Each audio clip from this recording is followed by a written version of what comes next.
everybody, welcome to School of Scarlett. Today I have another message for you. So today's message is really a powerful message I have to share with you. It's actually here to dispel a myth, to break a spell that you have been under. So that spell is the spell of that the ego is something bad. So when I simply say the word ego, what comes to mind? Is it something that you want to go, fuzzy, cuddly, want to cuddle up next to, and you really want the ego to be part of you? Or is it something that you feel like you want to dispel, like something that you want to exile, that you want to get rid of? Is it something like that? Well, what we have been told about the ego is a total lie. We've been told that the ego is something that we need to get rid of. It's something that we need to change. It's even a word we shouldn't even say. It's something that we have to get rid of in terms of even an ego death. The list goes on and on and on. So if you're already resonating with this, give me a thumbs up. I want to tell you that I went through an experience where everything became one. Nothing was separate. There was no separation, absolutely anything. And in that experience, I could totally see that the ego was simply part of us. It's not something separate. It's not something to resist. It's not something to get rid of. There is absolutely nothing here on this earth, in this existence, that we need to get rid of. What we have to do is simply integrate, see everything as one without resistance. When we experience resistance is when we experience suffering, pain, all of the things that you think that the ego is causing you is experienced by pushing the ego away. When we integrate the ego, when we integrate all of those aspects that we call the ego, we experience something amazing. We are totally whole and complete, accepting all aspects of ourselves, totally in our power, able to live in a way where we are free, when we don't have to apologize for our actions, when we don't have to ask for permission, where we're totally in our era of, you could even call it like a villain era. If you think about a villain, they've been through so much. You don't just you're not born a villain, you become a villain. So how does that happen? Because you go through so much and you see the truth of everything to the point to where nothing can really shake you anymore. You know what you want and you go for it. And this is exactly what integrating the ego is like. It's sort of like a villain era, but I want to call it an integrated era. The integrated era is a little bit more above the villain era, if we want to see it in a hierarchy mode, because it's not wanting to hurt anybody, get back at anybody. It doesn't have that sort of energy to it. It's simply wanting to be totally free and here and expressing itself, expressing the desires, the needs, the wants, everything that you have been told not to go do and you truly wanted to in your heart. You're able to express it. You're able to be free.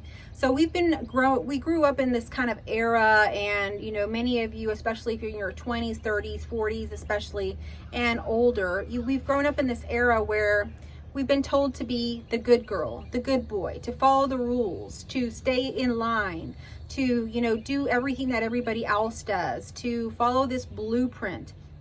And when we go into like other areas of ourselves, whether we have, this kind of darker side to us, which we all do, when we go into those darker sides of us, it seems like we're not accepted. We're rejected by our family. We're rejected by our friends. We're rejected by society. And it doesn't feel safe to truly be ourselves and be whole in the light and in the dark. We've been kind of shown, even in spirituality, that, it's the light. The light is what, we want to express, what we want to show, what we want to be. But I'm here to tell you that the light is equally as important as the dark. The dark aspects of you are not bad. You are not bad in any sense of the way. You're balanced if you're able to hold both of these. And when you're able to hold both of these, you don't have a separation in you. You don't have any sense of longing for anything. You don't have any sense of wanting something that's out of your reach. You feel balanced, you feel whole and complete, and you have a sense of freedom that emerges from that. But when we're constantly told to not say that, to not do that, to not be that by society, by friends, by everybody, and we kind of, shrink ourselves to do that, and we stay quiet, we're very much loved by people, right? We're loved by our family, friends, social circles, religious circles, whatever. They love you when you're quiet, when you're, making yourself feel small, when you're not in your dark. But when you begin to express yourself fully and, let your opinions be known, let yourself be shown, it seems like people have a problem with that. Have you noticed that? And that's why I'm calling it a little bit of a villain era, because what villains have mastered is not really caring what other people think. And when we care so much what other people think, we come into this mode of being people pleaser. And the majority of people, if we look around, are wanting to please others. They're in this kind of people pleasing era. And the people pleasing era can be very unsatisfying. We feel like we're trapped in a world that's not ours. So in order to be totally free, we have to integrate and balance both the light and the dark within us. And even when people say that they don't want you to be that way, when they get upset with you when you speak your truth, it's truly because it threatens a sense within them that they are suppressing. They want to carry this lie over and over again that we are just these perfect little human beings that don't have, much color to us, that we're just always following the rules, that we're just always following the blueprint, that we don't say things that trigger people. When truly we know deep down inside who we truly are, what we think, what we believe, and we know that when we put on that mask of people pleasing, that's not our whole entire self. We're holding back. We're not being truly authentic in that space. So I'm here to kind of let you know that you can live a life that is totally unapologetic, that you can totally step into and express your thoughts, express your feelings, express yourself, your body, your desires, your thoughts, everything that you have been told not to say, not to do. You can express it here on this earth.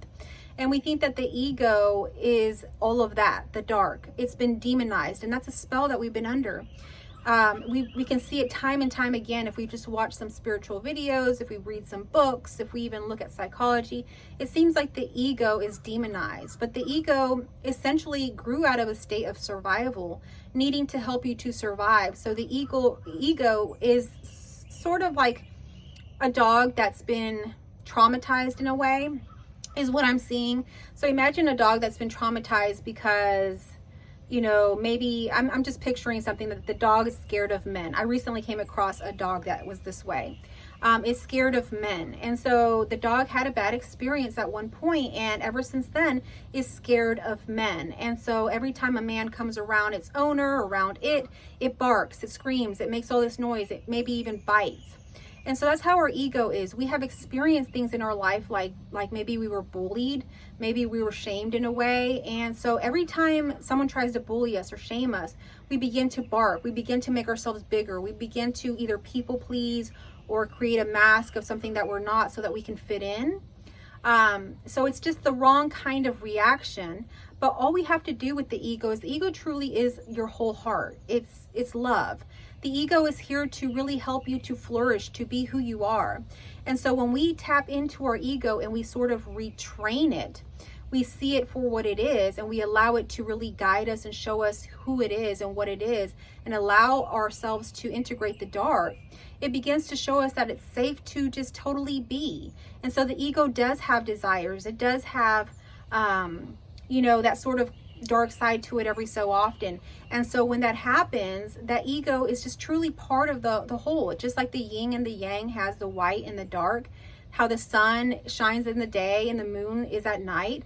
There is a duality in everything. But the only time that we experience total peace, total real surrendering, total really unity, is we integrate all of it. If we're still resisting the dark, we're not integrated. We're not in our wholeness.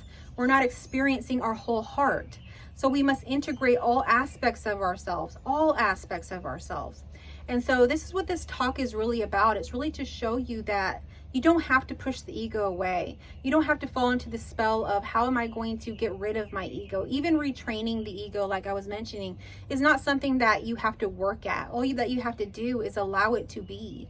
And as you do that, it feels safer and safer. So I've worked with a lot of abused animals, and like when you have an animal that's abused or it comes to you, you rescue it and it's really skittish about certain things. What you do is you just give it space to be. I had a cat like this and I still do. We allowed her to come in the house, and what she did was she wanted to stay in this really back room and she wouldn't come near anybody. And so we allowed her to do that. We put her food and water and we gave her space. When she felt safe, to come out more, to be seen, to be heard, all of that stuff without being hurt. She could see that she was safe, and now she literally cuddles with everybody.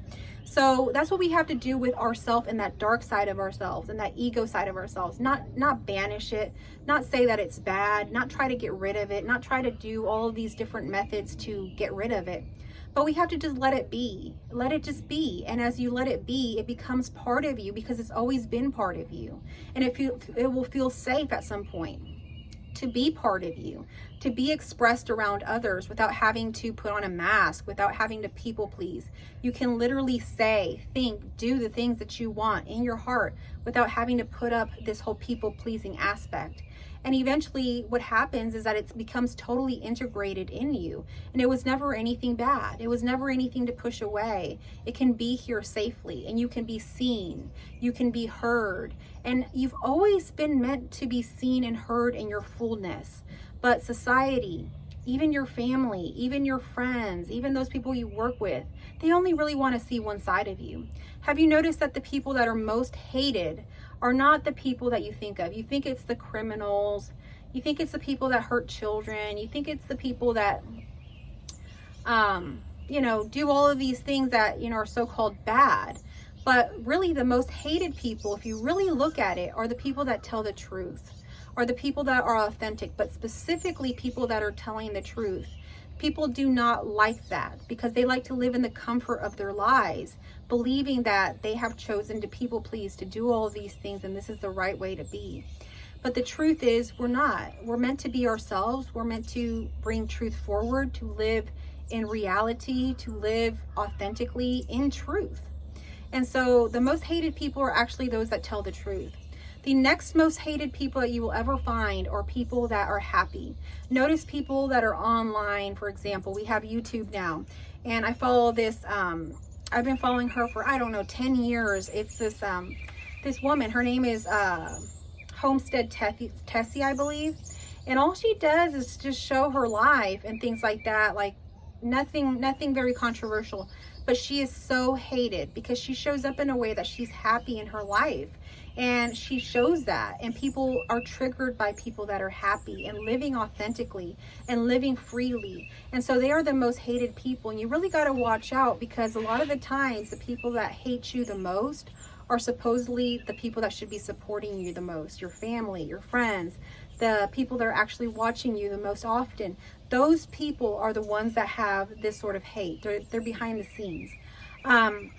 So why is that? It's because they don't feel like they can access that within themselves.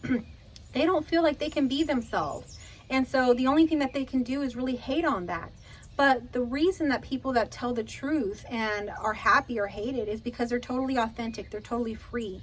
And that's something very rare here on this earth. So if you have the ability to listen to this video, to realize that the ego is not something to be feared. The ego is not something to be shamed, to gotten rid of, to go through ego death, any of these things. You will begin to integrate it. You will begin to be able to live freely, truthfully, unapologetically, and your life will begin to be totally you, and you'll be in your whole heart. Just like that yin and the yang, it does have that white and the black, the sun and the moon, all of this, it has its duality to it. But when it's all integrated and nothing is separate, you begin to experience this unsurpassing peace that you would not believe. So I wanted to share this message with you. It's got some serious pointers in it towards things that you will one day realize here on this earth. So I hope that you connected with it. I hope that if it brought you any kind of resonance, information, anything like that, that you will share it with other people as well. If it did resonate with you, go ahead and give me a like down below. Leave me a heart in the comments. Let me know what spoke to you in this message. If you're wanting to connect with me further, I am putting out a 4-week coaching program right now. And this is kind of rare for me. I don't usually do coaching anymore. But this is a one-on-one coaching for 4 weeks where we meet together to really return to ourselves. That is the title of my coaching program. And we return to ourselves so that we can really know ourselves fully. so that we can know all of those parts, the dark parts, the light parts, and really integrate everything together and not be separate or pushing any part of ourselves away. Rather, just remembering who we are and loving ourselves fully. So if that sounds good to you, go ahead and email me. Don't let your mind change what your heart has already decided. Go ahead and step forward. Take that step and email me at schoolofscarlett@gmail.com. And we can go ahead and get you on that coaching program. It is a very limited time. We are beginning June 11th, and I only have so many spaces available because it is one-on-one. The price is amazing, so if this is interesting you, go ahead and step forward with it. If you're a returning viewer, thank you so much for tuning back in. I am so happy for you to return back here today. If you are a new viewer, please think about subscribing, liking, and sharing my channel. Thank you so much for being here. I love you all, and I will catch you on our next message.